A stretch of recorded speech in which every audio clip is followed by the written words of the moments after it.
Welcome, friends and collectors. Thank you for joining me for another episode of Diecast Emporium Military Mondays, brought to you by my friends at smallscalehobbies.com. There's the website. You guys know what to do by now.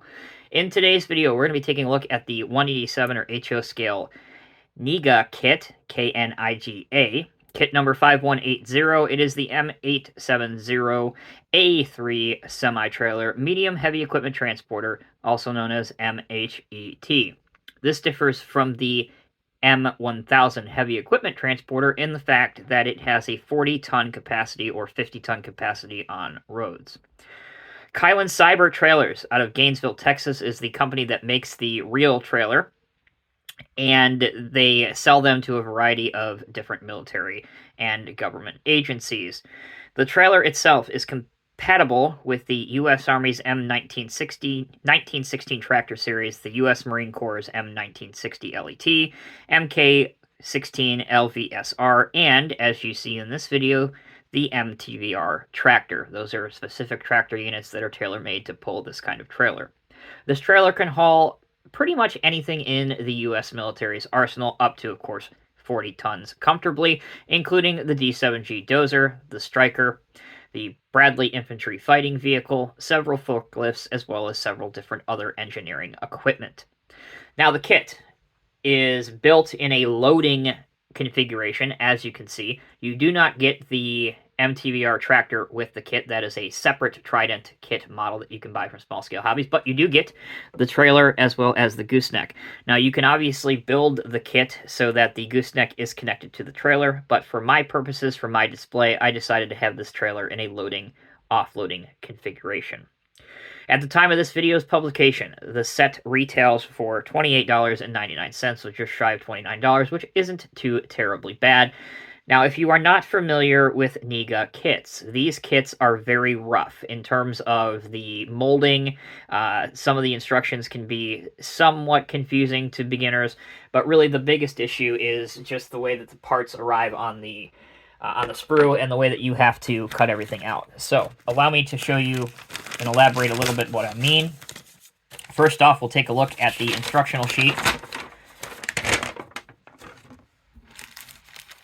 So here is the instructional sheet for the trailer.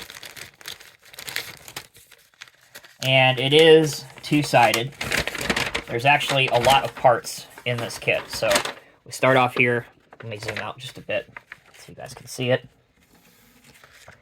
We start off with a brief overview of the trailer, and then you go on to the gooseneck assembly, which you can see, including the different connection points for where the hydraulic rams would couple and uncouple the gooseneck from the fifth wheel.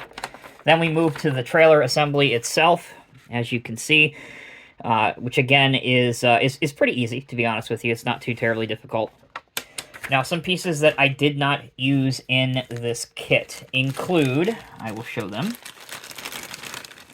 the various different tie-down points that you can put in line all throughout the trailer. You can see those here, as well as a couple other small detail pieces that I didn't feel like needed to go on there. What you could put, if you wish to do so, if you so desire, you can do this trailer in an extended outrigger configuration, meaning that it will haul some of the widest equipment that the U.S. military has, so heavy tracked vehicles like the D9, excavating equipment, that kind of thing. All right, back to the model. Here is the trailer, which we'll take a look at first. You can see that I painted it in Tamiya Light Sand, which is TS46. That's the color I use for all of my modern U.S. military models. It does come with the spare tire that you can put on top of it. Now, the gooseneck. Again, this is a pretty crude casting. I don't have all the details on here that some modelers might put on, but overall, you can see that the weight is on top of it, and it does come with the kingpin that can lock into the fifth wheel of a 187 scale suitable truck. So let's do a quick display here before we end the video, because there's really not that much to talk about it. This is a very simplistic vehicle used in the U.S. military. It's a lowboy trailer. So here I have a D7G track-type tractor or bulldozer. This will be featured in a future episode of Diecast Emporium Military Mondays, and as you can see, it fits pretty nicely in either direction. Technically speaking, you probably should load the dozer facing towards the rear of the trailer, but honestly, either way is fine, and it does make for a great-looking transport load. that'll bring this week's episode of Diecast Emporium Military Mondays to a close. And again, we showcased the M870A3 medium heavy equipment transport trailer. Again, in the real world, it is made by Kaylin Seibert out of Texas. And it's just an interesting piece of engineering that if you are building anything in your military display or you want an example of a modern lowboy trailer, this is an excellent example to you, and it is also very affordable. That'll do it. Thank you all so much for watching. Until next time, take care, be well. I'll see you in the next review.